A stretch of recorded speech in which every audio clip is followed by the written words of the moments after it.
you doing? Good, how are you? This is the camera, so feel free to look at us. But Okay. For that. Okay. Look towards me. Yeah. Okay. Can you start? Face me square. There Sure. we go. Can you start with your reaction and what this means for the auto sector? Actually, guys, 1 second. Can everyone take a step back?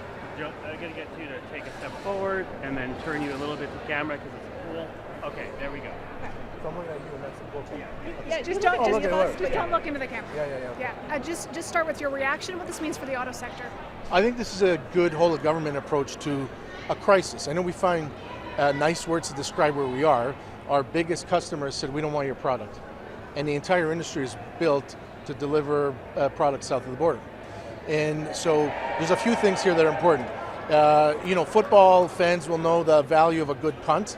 We punted on the EV mandates at a time when this isn't going to work, but I like the fact that we're going to do a short review. But more importantly, we talked during the campaign and after about how do we get that industry to refocus products on Canadian customers. And so we heard during the campaign the Made in Canada Fund. Now we finally see this as part of this $5 billion strategic investment fund. And then also very importantly for small and medium-sized auto parts suppliers who are talking to their lenders who are saying, look, you're high risk right now, so I'm not sure I'm going to lend you more operating capital, and I'm sorry, you figure it out. Well, figuring it out usually means you've got to cut something.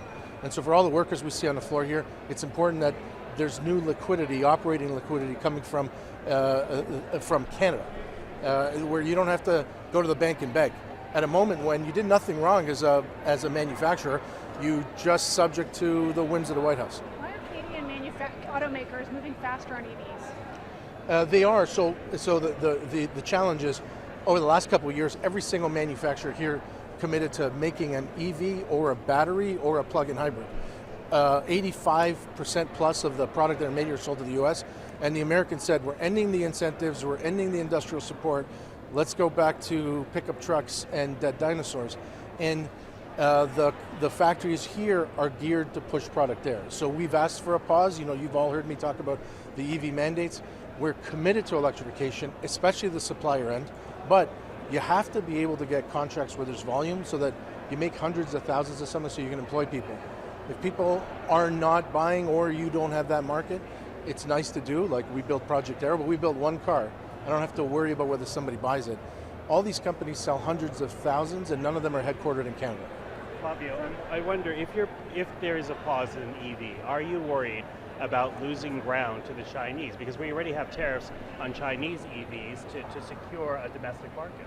I think what's really important to recognize is that the Chinese have built a capability in EV because of the structure of the way that they're governed, and also the fact that they were committed to, they couldn't match the West on internal combustion.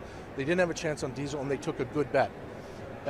But they sell those products around the world at a discount for less than they manufacture them. Now, consumers don't care, give me a good product. The phone in my pocket pretends to be American, but it's made in China. The challenge here for Canadians, and we saw a couple of hundred workers here, if you concede the market to someone who would buy it, what do these people do for a living? Where do you get another $40, $50 an hour job that's sustainable that makes the most advanced product in the world? So pausing the standard and reviewing it is important.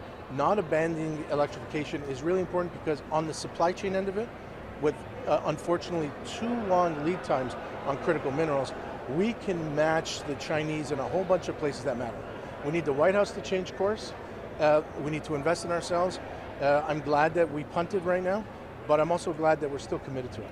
So what does this actually mean then? With this kind of fund and this pause, Sure. Does that mean all the investments and work done towards EV is now going to be shelved altogether, or No. is this money just to hold you over so that becomes in demand again? No, I think the investment fund says, hey, by the way, what are the Canadian strengths? The Canadian strengths, a lot of them are in the ground. Well, how are we going to get that lithium on the ground, graphite, cobalt, turn them into batteries? The Canadian supply chain demonstrated through Project Arrow that we could build an EV from end to end. We need to get the orders. We don't have a Canadian car company here. Nobody's making hometown decisions. So just like the China EV tariffs were designed to buy time, at the time I said I thought they would buy no more than 5 years. We didn't contemplate that the biggest issue was going to be that the White House was going to turn on the industry. White House has turned on the industry. While we're trying to make sure that those foreign automakers remain committed here, let's not punish them with $3 billion in new costs. Also, importantly, the government has said, we're still committed to EVs. Some of the things that they did, like this liquidity fund for the part suppliers that are going to have to help to build these cars, who are not getting working capital in the same terms that they are used to from corporate lenders. All of this is a whole of government approach. The supply sector, which is all the Canadian companies, are absolutely committed to electrification because we see our strengths there in 5-10 years. But we can't dictate whether the Detroit 3 or the 2 Japanese companies or the German company that's going to make batteries here are still going to be here through this crisis with the White House. Can I ask you about that? Yeah. Have you been in discussions about retooling the auto industry? Jolie has talked about retooling steel and aluminum. How do you retool the auto industry? Are we talking about making military vehicles? Is that something you would support? There's a lot of opportunities in that, and this is a very ongoing conversation we've had with this government, and we had with this government during the election and the other party. We said, one of the things that's a challenge when your biggest customer turns on you is how long it takes for the car companies that are here to retool for products that Canadians want to buy. Canadians buy 2 million cars a year. We make just under 2 million. We export 85%, we import the same number. Now, how do you talk to the company that makes cars in Oakville to say, look, in your next generation, do you have a model that 100,000 Canadians buy or 150,000 Canadians buy? Let's retool for that product so that the next time the White House turns on us, we say we're good. So no, you don't want to see military vehicles being made? No, I think that there's an opportunity on the military side. I think the NATO commitment of 5% is 3.5% on hard armaments and the other half on economic resiliency. Are there companies like Rochelle here in Canada that could turn around and do a dual purpose platform and dual purpose vehicles? If we're going to commit to that spending because we're part of NATO, then some of that is vehicles we're going to buy in other places. The Prime Minister just said that the procurement protocols of this country are going to be geared to buy Canadian. I think anybody who is in that space, chassis conversion, an understanding of composites. We're sitting here in a factory that makes wings and fuselages. All of those are going to have an opportunity to maybe play on a military vehicle, not just for Canadian purposes, but amongst our allies. The EV tariffs against China have to be reviewed within the year, by October. Sure. Do you support loosening them in any way? Currently, right now, the Chinese, there are no Chinese investments here in Canada. There's no Chinese investments in the supply chain. The Chinese don't buy any of the raw materials here, and they don't buy any of the advanced technologies, whether that's the hardware or the software that runs electric connected autonomous vehicles. I think any loosening of the tariff for the Chinese has to come with an opportunity for Canadian suppliers or minerals and raw materials or dealers or Canadian workers. Right now, that's not the prospect, so I'm not advocating for a loosening of them, but I think it's important that we continue to talk to them. And as much as we don't like the way that the Chinese have built the industry, we know that's the future of the industry. So certainly running around with a blind spot isn't good, but also giving away your market because pressure, because EV enthusiasts would like to see these Chinese vehicles. Well, the enthusiasts don't employ anybody. Strategic fund. So the Prime Minister said the auto sector is going to be competing with as well the steel manufacturer, the aluminum manufacturer. So what do you expect the auto sector, what part do you expect the auto sector to have of that $5 billion? I think that's a lot of money. I think there's more than enough for everybody to go around. There are very specific set of assets in automotive. There are 9 assembly plants or powertrain plants from major automakers here. You know that when you're talking about retooling, you might be talking anywhere from 250 million to 500 million. That doesn't take up all that money. We know that very important steel plants whose biggest customers are in automotive, so we have synergies like Dofasco and Hamilton. If they wanted to build more galvanizing lines because there was more demand from Canadian auto, it'll all work together. I'm not worried about the number. Actually, I think it was quite generous. Flavio, sorry, can you just walk us through the process? So you have now a pause in the mandate. Yep. You get an injection of money into liquidity. If you are an automaker in this province, in this country, where do you go now? What does that actually look like in implementation? I think this is a challenge to automakers. And remember, when we say automakers, American, Japanese, and to some degree a German automaker that's going to be making batteries here. It's a challenge to say. The Canadian government has done things like put 100% tariff on the Chinese competition. We've turned around and understood that the White House has reduced your market by 25% at this point. But but they're committed to the supply chain and committed to the workers and committed to the materials and critical minerals and the raw materials here. Come with a plan. If you're worried that your plant sells 90% of the product to the U.S. and the only plan that you have is please get the tariffs reduced, that's not good enough right now. Yes, we're all asking for the same thing, but turn around in your plant, take a look at the product that you have in there. Can you sell, do you have a product that Canadians like? Is that product electrified? Come with a plan to the government. Can you talk more about why a company like Ford hasn't come out with another EV since the Lightning 4 years ago? Ford is in constant development like everybody else is. What they're doing in recent discussions with their CEO, they're balancing whether the supports in the U.S. market, whether that's manufacturing support or purchase support, is going to remain after September 30th or not. And then you start to have to balance, how can I pay the bills versus how can I be aspirational? And there's a lot of good product development, especially at Ford, trying to launch a vehicle that's less than $35,000 into the market. But boy, I'd love to see it in Oakville. Do you understand, should there still be an EV mandate in some form? The government's going to review this now to make sure it's not going to burden automakers. Is an EV mandate, should it still continue in some form, but maybe with more flexible timelines or something like that? The principle is noble. The current configuration focuses just on the supply side. It's like telling restaurant owners you have to serve pizza and you have to get to 20% by 2026. And if you don't get there, we're going to punish you. Well, if you're running a Thai restaurant and you're serving pizza, who's showing up? As we review this, you have to turn around and say, look, we want to pull the market, but we also want to support the market. How are we going to make it easier for customers to buy that pizza at your restaurant? And why is it important?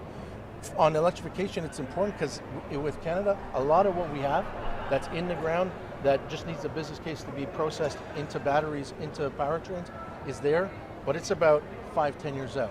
I think we should have this, but I really think that we have to stop saying that it's all in the hands of automakers and punish them when they don't get there. You still think there can and should be a mandate in some form? Yes, but I think that any mandate on that regulates the supply side should actually also regulate the demand side, regulate the market.